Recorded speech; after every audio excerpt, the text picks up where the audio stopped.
नहीं हो सकती। ये भाव कि मैं हूं अनिवार्यतया इस भाव से जुड़ा होगा कि ईश्वर नहीं है। ये दोनों संयुक्त घटनाएं हैं। जिस सदी में मनुष्यों को ऐसा लगेगा मैं हूं, उस सदी में उन्हें लगेगा ईश्वर नहीं है। जितना तीव्र प्रकाश अपने व्यक्तित्व के घरों में अहंकार का जलेगा, उतना ही परमात्मा के प्रकाश से हम वंचित हो जाएंगे। तो जब मैं कह रहा हूं विचार को छोड़ दें, तो मैं कह रहा हूं अपने भीतर, घर के भीतर जलती हुई टिमटिमाती मोमबत्ती को बुझा दें और फिर देखें। फिर जो मैं कह रहा हूं कोई इस वजह से नहीं कि मैं कहता हूं इसलिए मान ले, मैं कहता हूं करें और देखें। ये कोई सैद्धांतिक बातचीत नहीं है, ये कोई लफ्फाजी नहीं है, ये कोई तार्किक मामला नहीं है कि कोई चीज तर्क से मैं सिद्ध कर रहा हूं। मैं तो एक अत्यंत प्रयोगात्मक, एक्सपेरिमेंटल, एक ऐसी व्यवहारिक बात कह रहा हूं जिसे करें और देखें। एक बार बुझा के देखें अपने घर के दिए को, तो पता चलेगा कि चांद की रोशनी भीतर प्रविष्ट हो जाती है। एक सड़ा सा टिमटिमाता दिया चांद को रोके रखता है। वैसे ही जरा मैं को बुझा के देखे, और मैं नहीं बुझेगा जब तक विचार, क्योंकि विचार ही दिए का तेल है, विचार ही उस दिए की अग्नि है जो मैं को जलाए हुए रहती है। विचार को अलग करें, क्रमशः दिया बुझता जाएगा अहंकार का। सारा विचार अलग हो जाए, आप पाएंगे वहां कोई दिया नहीं है।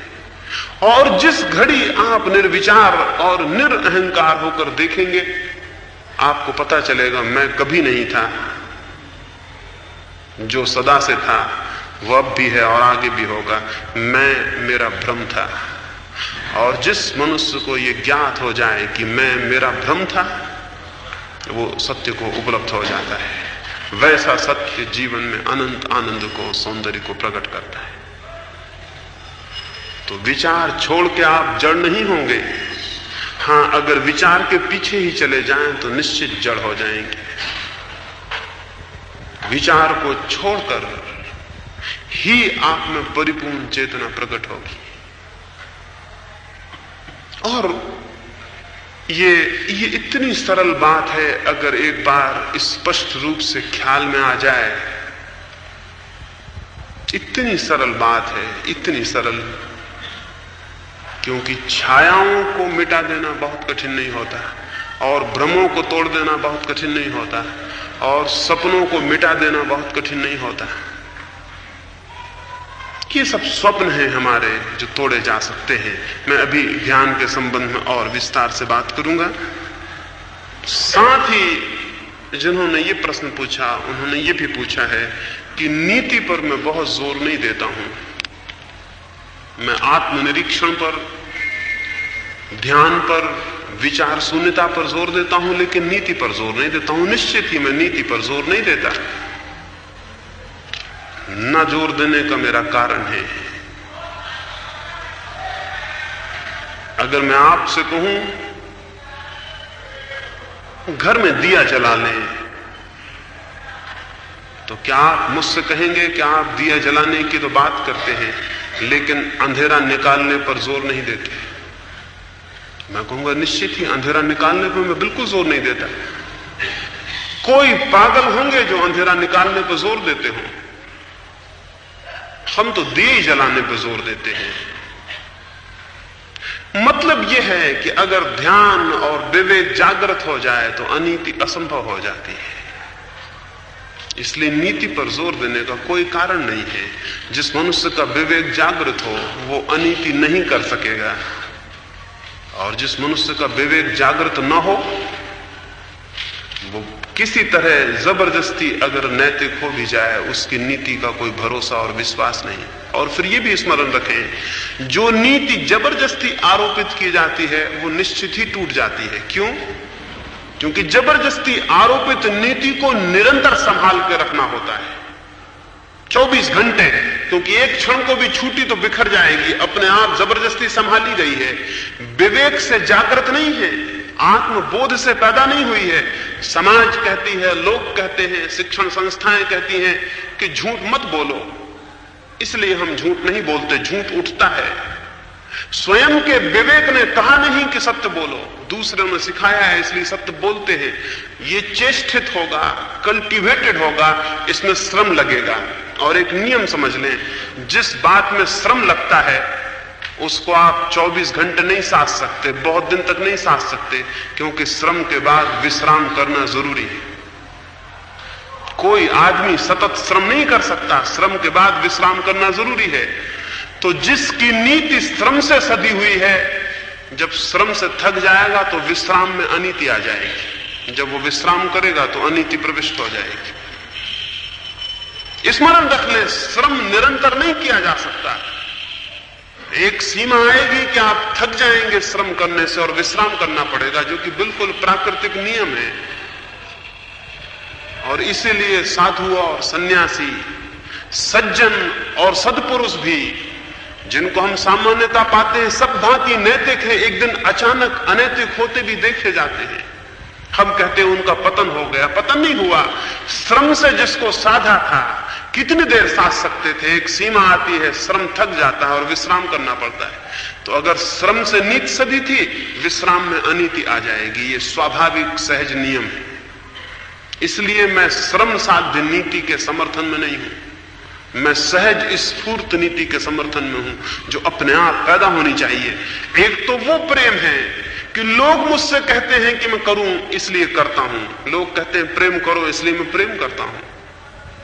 इस प्रेम की कोई कीमत हो सकती है। और एक वो प्रेम है जो मेरे सारे प्राणों से आविर्भूत होता है,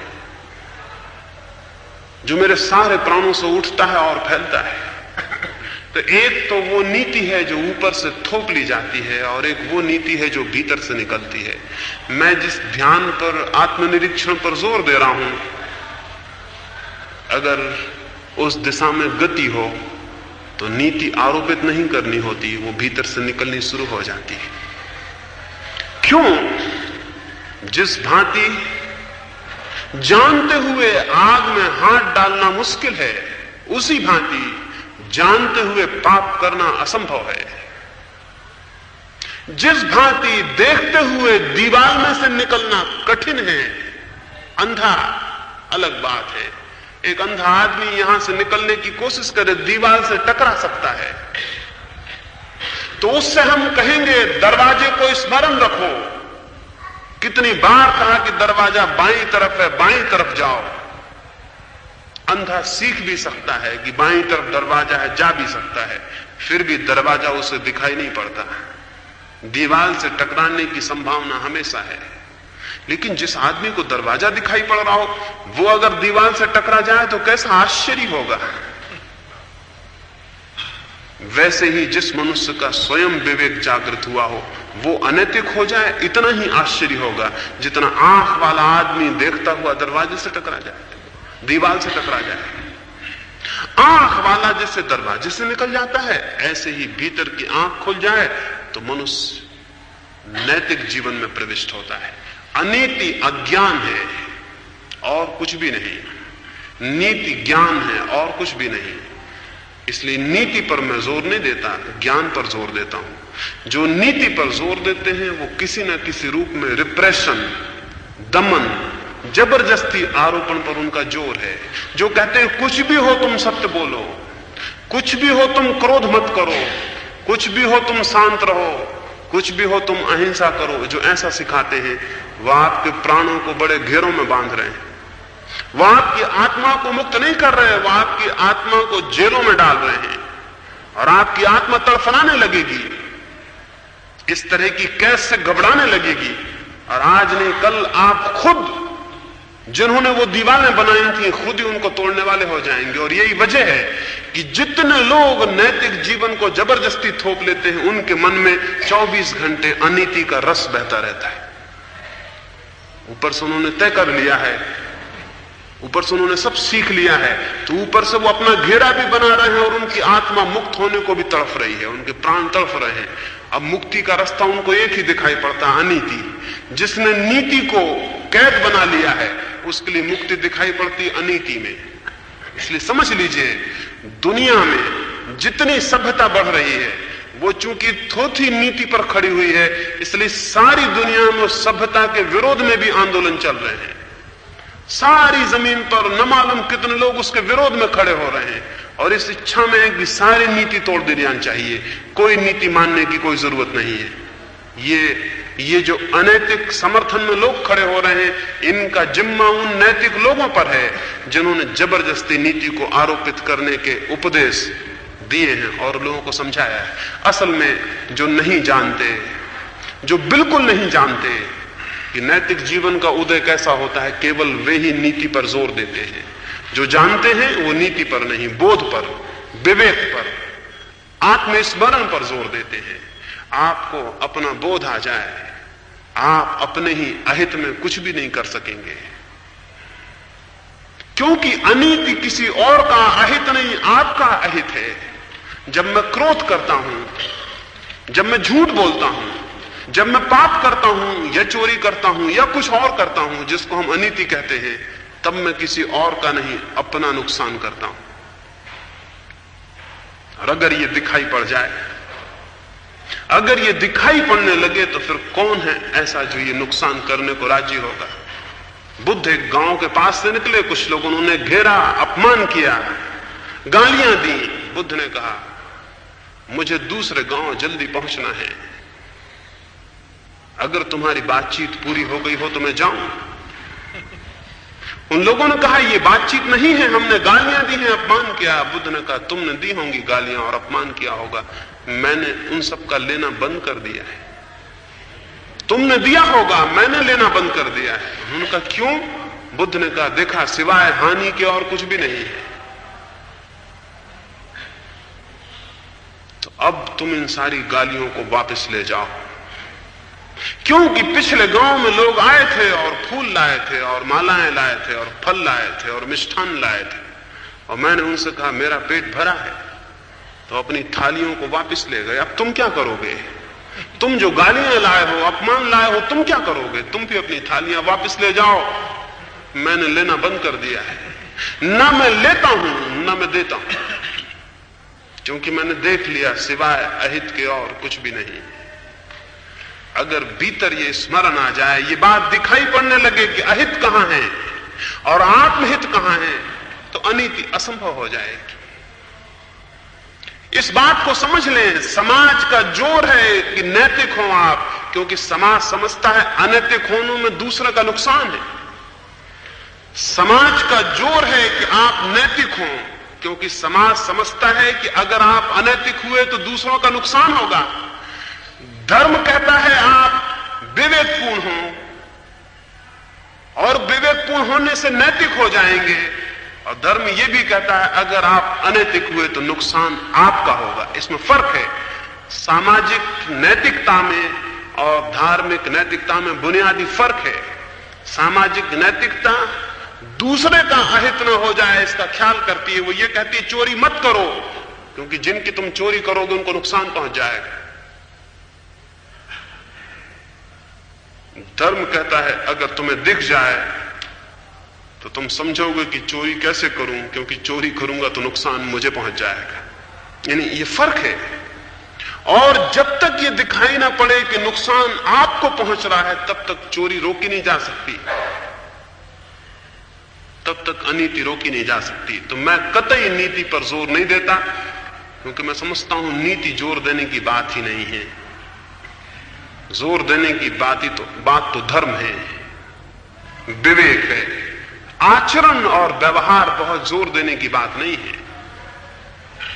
जैसे मैं आपसे कहूं बीज बो दें, पौधों को संभालें, आप कहेंगे फूलों की बात ही नहीं करते। बीजों की बात करते हैं, पौधों की बात करते हैं, फूल की बात ही नहीं करते। मैं आपसे कहूंगा फूल की फिक्र छोड़ें, बीजों को बोएं, पानी दें, पौधे की फिक्र करें, फूल आएंगे। फूल तो अनिवार्य आएंगे। जो व्यक्ति विवेक को संभालता है, नीति के फूल अनिवार्य आ जाते हैं। उनकी फिक्र करने की कोई भी जरूरत नहीं है। और अगर आपने फूलों की फिक्र की और बीजों को भूल गए, जड़ों को भूल गए, पौधों को भूल गए, तो स्मरण रखें अगर आपके हाथ में फूल हुए भी तो कागज के होंगे, असली नहीं हो सकते हैं, क्योंकि असली फूल कभी फूलों की फिक्र से नहीं आते, वो तो किसी और चीज की फिक्र से आते। माओ से तंग ने अपने बचपन का एक स्मरण लिखा है, मैं सारे मुल्क में उसको कहता हुआ घूमा। बड़ी छोटी सी बड़ी मीठी अर्थपूर्ण बात लिखी है। उसने लिखा है कि जब मैं छोटा था, एक छोटे गांव में रहता था, मेरी मां का एक बगीचा था। एक दिन मेरी मां बीमार पड़ गई। मैंने उससे कहा घबराओ मत, वो बगीचे के लिए बड़ी चिंतित थी, फूलों का क्या होगा, पौधों का क्या होगा। तो मैंने उससे कहा घबराओ मत, मैं फिक्र कर लूंगा। 15 दिन बाद जब उसकी मां उठी, उसने देखा बगीचा तो बिल्कुल सूख गया, फूलों का तो कोई पता नहीं, पौधे भी आधे मर गए। उसने माओ को बुलाया और कहा कि तुम तो दिन भर बगीचे में रहते थे, किया क्या, ये सब पौधे मर गए, ये तो फूल सब नष्ट हो गए। माओ रोने लगा और उसने कहा मैंने तो बड़ी फिक्र की, मैं तो एक एक फूल को प्रेम करता था, एक एक फूल को पानी देता था, एक एक फूल को झाड़ता था धूल ना जम जाए, लेकिन न मालूम क्या हुआ कि बस पौधे सूखने लगे और फूल मरने लगे। उसकी मां ने कहा ना समझ, फूलों के प्राण फूलों में नहीं होते, फूलों के प्राण जड़ों में होते। फूलों की फिक्र जैसे करनी हो, उसे फूलों की फिक्र बिल्कुल नहीं करनी चाहिए, फिक्र करनी चाहिए जड़ों की।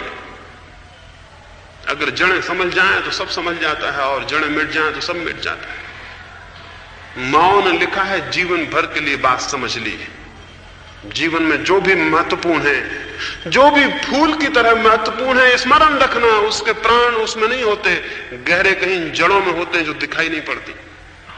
नीति के फूल अहिंसा, प्रेम, अपरिग्रह, अचौर्य, ब्रह्मचर्य, ये सब के सब फूल हैं जो बड़े सुंदर हैं, लेकिन इनके प्राण इनमें नहीं है। इनके प्राण उन जड़ों में हैं जो भीतर छिपी हैं। वे जड़ें विवेक की हैं, वे जड़ें आत्मबोध की हैं, वे जड़ें ध्यान की हैं, वे जड़ें धर्म की हैं। उन पर मेरा जोर है, फूल अपने से आ जाते हैं। इसलिए नीति पर निश्चित ही मेरा जोर नहीं, और जिनका हो उन्हें मैं समझता हूं कि वो गलती में है। उनसे जो कुछ भी पैदा होगा वो कागज के फूल होंगे, असली नहीं हो सकते।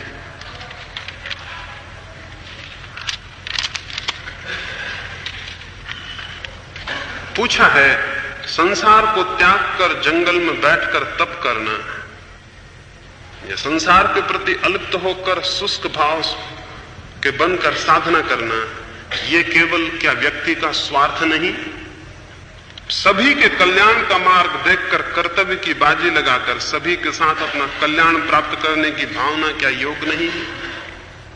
ठीक पूछा है। हम सभी के मनों में ये बात उठती है कि क्या जो अपनी ही आत्म साधना में लगे हैं वे स्वार्थ में नहीं लगे हैं? क्या उचित ना हो कि वे सबके कल्याण के काम में लगे, सेवा में लगे, सहयोग में लगे, समाज विकसित हो ऐसे कामों में लगे? अकेले में एकांत में बैठकर वे जो कुछ भी कर रहे हो, अगर उसमें आनंद और शांति भी मिलती है तो भी ये निपट स्वार्थ मालूम होता है। ये प्रश्न स्वाभाविक है, सबके मन में उठे। लेकिन मैं आपको कहूं, क्या आपको पता है कि अगर आपके भीतर का दिया न जल रहा हो तो आप दूसरे का दिया जला सकते हैं? क्या आपको पता है अगर आपके भीतर शांति ना हो तो आप दूसरे के लिए मंगलदायी हो सकते हैं? क्या आपको पता है अगर आपके भीतर प्रेम ना हो तो आप सेवा कर सकते हैं? जो आपके भीतर नहीं है उसे देने की सामर्थ्य आप में कैसे हो सकती है? और जो आपके भीतर नहीं है उसे आप कैसे बांट सकेंगे? इसलिए स्मरण रखें, आत्म साधना अगर स्वार्थ की तरह मालूम भी होती हो तो भी आत्म साधना ही एकमात्र परार्थ और परोपकार है, क्योंकि उसके बाद ही, केवल उसके बाद ही कोई व्यक्ति दूसरे की सेवा कर सकता है। अन्यथा उसके अभाव में सेवा केवल दंभ होगी, अहंकार होगा, सेवा झूठी होगी, पीछे कोई और मतलब और अर्थ होंगे। और जो खुद ही शांत नहीं है वो दूसरों को शांत करने निकल पड़े, और जिसके जीवन में खुद ही मंगल की वर्षा नहीं हुई वो दूसरों के कल्याण की बात सोचने लगे। ये सब धोखा है, आत्म प्रवंचना है। अपने भीतर जो अंधेरा है उसको बुलाने के ये सब उपाय हैं। ये तो स्मरणीय है कि इसके पूर्व कि आप किसी के भी कुछ काम के हो सके, आपको अपने लिए काम का हो जाना चाहिए। इसके पहले कि आपका जीवन किसी के लिए भी कल्याणकारी हो सके, आपका जीवन आपके लिए तो कल्याणकारी हो जाना चाहिए। धर्म स्वार्थ को और परार्थ को विरोध में नहीं देखता। जो ठीक ठीक स्वार्थ है वही ठीक ठीक परार्थ भी है। मैं तो ऐसे ही देखता हूं। अगर आप ठीक ठीक अपने स्वार्थ को सिद्ध कर लें तो आपके जीवन से ज्यादा परोपकारी जीवन और कोई भी नहीं होगा। क्यों? क्योंकि जो आपके आत्यंतिक रूप से स्वार्थ में है वो किसी के भी स्वार्थ के विरोध में नहीं हो सकता। और स्मरण रखें, आपके भीतर जो भी दूसरे के विरोध में है, आज नहीं कल आपको पता चलेगा वो अपने ही पैर पर मारी गई कुल्हाड़ी है।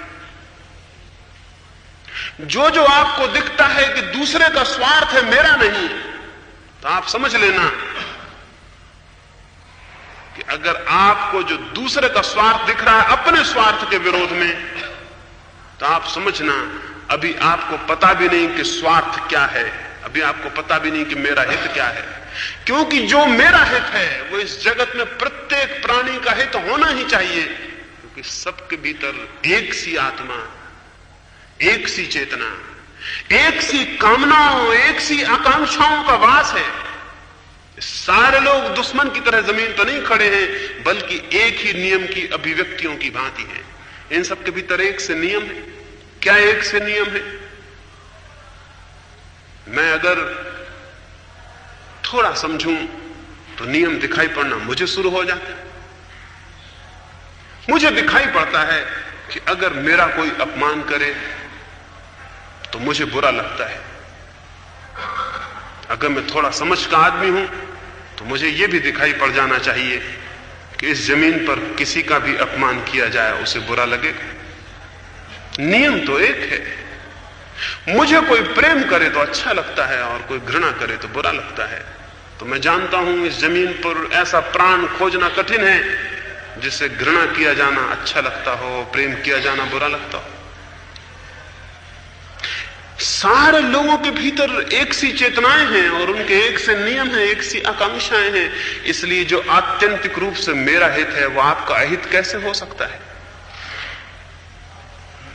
ये मेरा हित है कि सारे लोग मुझे प्रेम करें। ये मेरा हित है कि सारे लोग मुझे प्रेम करें। मैं समझ गया ये आपका भी हित है कि सारे लोग आपको प्रेम करें। और ये भी मुझे जानना चाहिए कि अगर मैं खुद प्रेम देने को राजी नहीं हूं तो मैं प्रेम पाने का हक भी तो खो दूंगा। अगर मेरा यह हित है कि प्रेम मेरे पास आए तो मेरा यह कर्तव्य हो गया कि प्रेम मुझसे जाए। जो मेरा हित है वही मेरा कर्तव्य भी है। अगर ये मेरा हित है कि सेवा मुझे मिले तो ये मेरा कर्तव्य हो गया कि सेवा मैं दूं। लेकिन ये बोध भी तभी होगा जब भीतर विवेक जागृत हो और मुझे अपने हितों की पहचान हो जाए। दुनिया में अधिक लोग जिन्हें अपना दुश्मन समझते हैं वे उनके बिल्कुल दुश्मन नहीं हैं। दुनिया में अधिक लोग अपने जितने खुद के दुश्मन हैं उतना कोई उनका दुश्मन नहीं। ये मैं आपसे भी कहता हूं, अगर आप लेखा जोखा करेंगे अपनी जिंदगी का तो जिंदगी में जितना नुकसान आपने अपने को पहुंचाया है उतना कोई दूसरा आपको कभी नहीं पहुंचा सकता। और अगर हर एक आदमी स्वार्थ साध ले तो वो अपने को नुकसान नहीं पहुंचा सकेगा। और बड़े मजे की बात यह है कि जो अपने को नुकसान नहीं पहुंचा सकेगा वो केवल अपने को नुकसान से बचाने के लिए किसी को भी नुकसान पहुंचाने में असमर्थ हो जाता है। मैं अपना हित साध लूं तो मैं सबकी सेवा में तत्पर हो जाऊंगा। इसलिए स्वार्थ को और परार्थ को मैं विरोध में नहीं देखता। साधना को और सेवा को मैं विरोध में नहीं देखता। साधना ही सेवा का आधार है। तो ये मत सोचें कि आप अकेले में बैठे हैं तो स्वार्थ साध रहे हैं। ये मत सोचें कि आप अपनी आत्मा की शांति खोज रहे हैं तो स्वार्थी हैं। आप अपने भीतर शांत हो जाएं, आनंद से भर जाएं, प्रेम से भर जाएं, ज्योति ज्ञान से भर जाएं, तो आपके जीवन में दो घटनाएं घटेंगी। एक, आप किसी का भी अहित करने में असमर्थ हो जाएंगे। दो, आपका सारा जीवन दूसरों के रास्ते पर फूल की तरह बिछ जाएगा। आप दूसरों को दुख पहुंचाने में असमर्थ हो जाएंगे और दूसरों को आनंद देने के लिए मजबूर। वो आपको बांटना ही पड़ेगा। वो इसलिए बांटना पड़ेगा कि नियम यह है कि जो जितना बांटता है उससे कई गुना उसे वापस उपलब्ध हो जाता है, और जो बांटता है वही उसे वापस उपलब्ध हो जाता है। अगर मैं अपने चारों तरफ घृणा बांटता हूं, सारी घृणा अनेक अनेक लोगों में प्रतिबिंबित और प्रतिफलित होकर, प्रतिध्वनित होकर मुझ पर वापस लौट आती। और अगर मैं प्रेम बांटता हूं तो प्रेम वापस लौट आता है। ये आत्म साधना इस अर्थों में विश्व साधना के विरोध में नहीं है, और स्वयं को जानना इस अर्थों में समाज के विरोध में नहीं है, वरन वही केवल हित में है। शेष सारी बातें न तो हित की हैं, न अर्थ की हैं, न सत्य हैं। अत्यंत दंभपूर्ण, अत्यंत अहंकारपूर्ण, अत्यंत अज्ञानपूर्ण वे बातें हैं। एक व्यक्ति ने बुद्ध को जाके कहा था,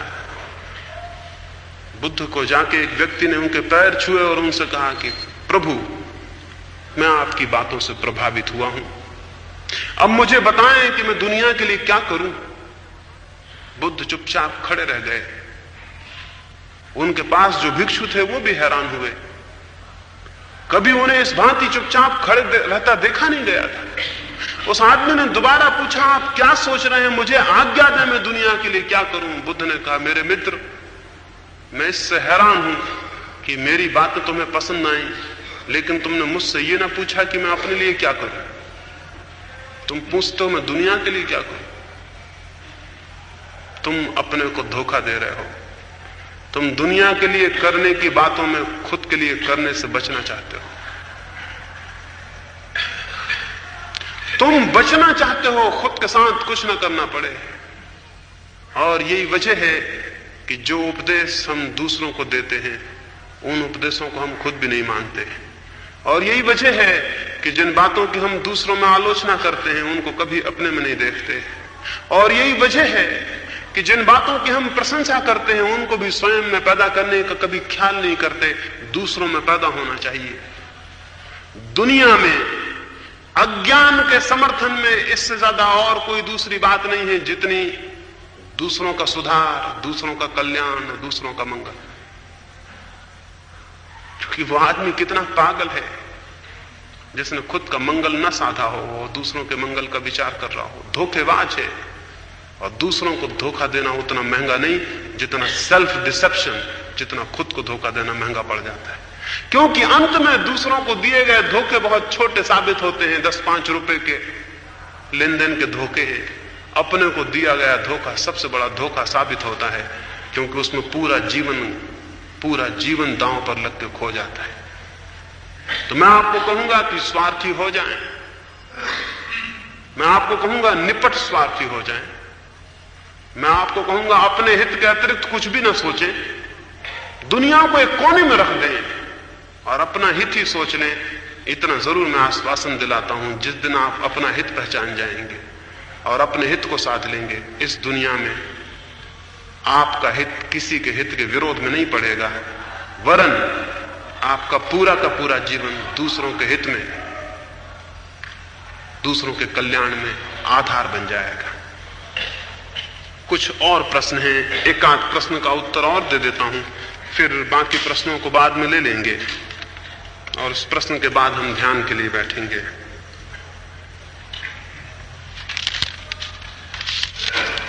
पूछा है, महावीर, बुद्ध, रामकृष्ण ऐसे बड़े बड़े महापुरुष हुए, उन्होंने सत्य को खोजा, लेकिन उनका प्रभाव, उनके सत्य का प्रभाव दुनिया में क्यों नहीं पड़ा और दुनिया में इतना असत्य क्यों है? 2 कारण हैं। एक तो कारण यह है जो मैंने सुबह आपसे कहा सत्य कोई एक व्यक्ति दूसरे को दे नहीं सकता, इसलिए जिसे उपलब्ध होता है उसके साथ ही समाप्त हो जाता है। बुद्ध को मिलेगा, बुद्ध के साथ विलीन हो जाएगा। बांटा नहीं जा सकता, दूसरे आदमी को दिया नहीं जा सकता कि मैं मर रहा हूं, अब इस संपत्ति को तुम संभालो। उसकी कोई वसीयत नहीं हो सकती। सत्य की कोई वसीयत नहीं होती। इसलिए यह भी हो सकता है कि एक जमाने में सारे लोगों को सत्य उपलब्ध हो जाए तो भी उनके बच्चे असत्य में ही पैदा होंगे, उससे कोई फर्क नहीं पड़ेगा। ये हो सकता है कि एक जमाने में सारे लोगों को सत्य उपलब्ध हो जाए तो भी बच्चों की पैदाइश से उनके खून में सत्य नहीं होगा, क्योंकि सत्य निजी उपलब्धि है, उसकी वसीयत से कोई संबंध नहीं, वो कोई मिलता नहीं, वंशाधिकार में नहीं मिलता। एक बात। दूसरी बात, ये ख्याल करना कि उनका कोई प्रभाव नहीं है गलत होगा। उनका बहुत प्रभाव है। सत्य तो उनके कारण आपको नहीं मिलता, लेकिन उनका प्रभाव बहुत है। अगर 10-5 इतिहास से ऐसे नाम अलग कर दिए जाएं, महावीर, बुद्ध, राम, कृष्ण, क्राइस्ट के, तो आप हैरान होंगे। आप कोई 10 या 15 या 20 हजार वर्ष पहले जैसा मनुष्य था वैसे मनुष्य हो जाएंगे। आपके भीतर बहुत से विकास हुए हैं जो आपको परिलक्षित नहीं होते। अभी मैं जो बातें कह रहा हूं, क्राइस्ट ने करीब करीब इस तरह की बातें 2500-2000 वर्ष पहले कही थी। अगर जो बातें मैंने आज आपसे कही हैं, ये बातें मैं 2000 वर्ष पहले कहता तो इसका फल फांसी हो सकती थी, लेकिन आप मुझे फांसी नहीं दे रहे हैं। 2000 वर्ष पहले इनका फल फांसी के सिवाय कुछ भी नहीं हो सकता था। क्यों? 2000 साल में ईसा के मरने से कुछ फर्क पड़ा है? कुछ फर्क पड़ा है। लोगों के विचार और समझ ज्यादा उदार हुए हैं,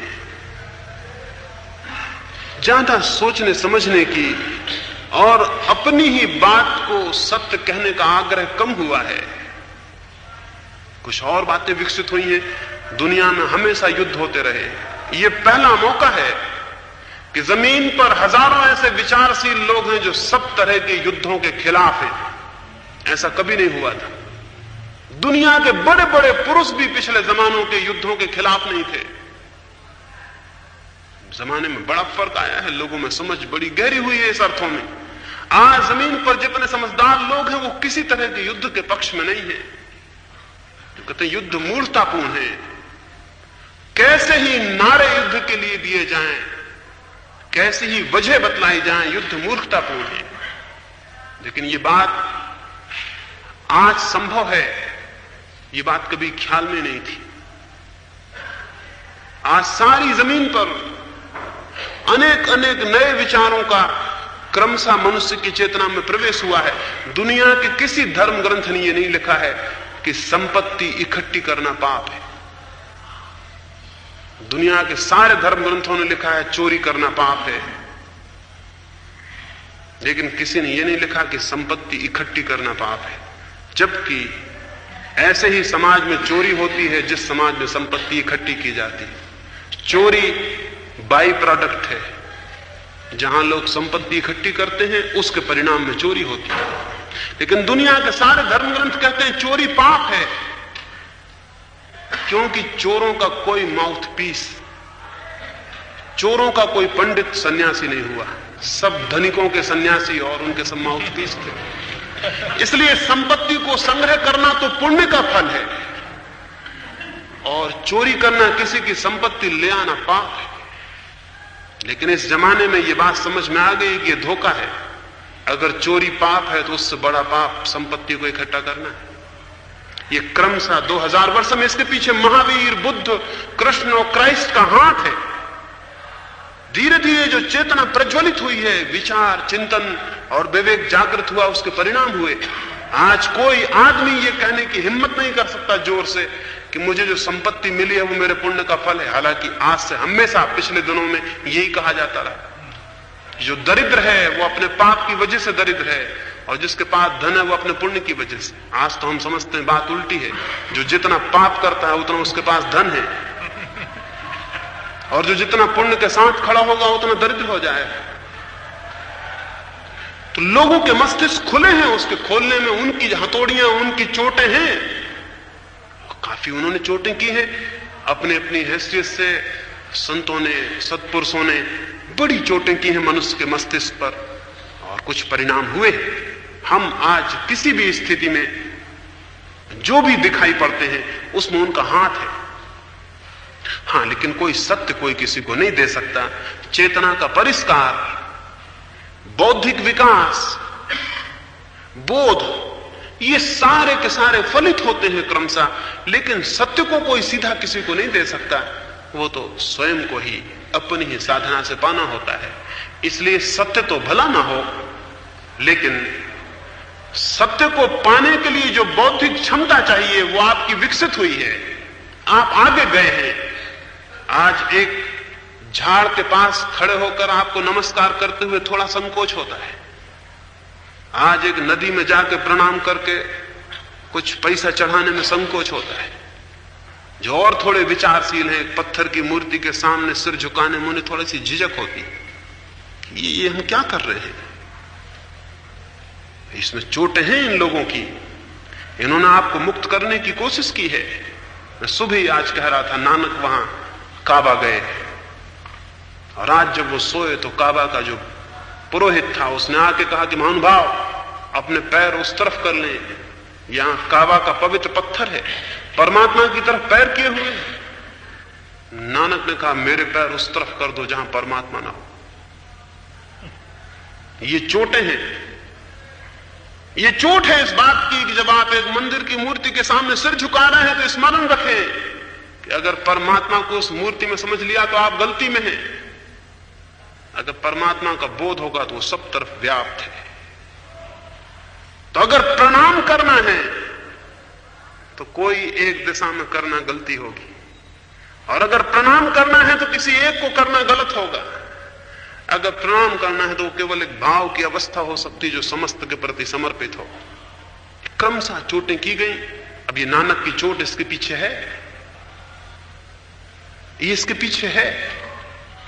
सारी इस भांति क्रमशः मनुष्य की चेतना पर जो जो प्रहार हुए हैं उनसे विकास हुआ है। विकास को झुटलाया नहीं जा सकता, लेकिन सत्य की उपलब्धि निजी बात है। विकास सामूहिक घटना है, लेकिन सत्य को प्रत्येक व्यक्ति अपने ही श्रम से पाता है। इसलिए कोई वसीयत में सत्य नहीं मिल सकता। कोई ये नहीं कह सकता कि हम महावीर और बुद्ध और राम और कृष्ण के वंशज हैं, इसलिए हमको तो सत्य मिला ही हुआ है। और ये भ्रम है, ये भूल है।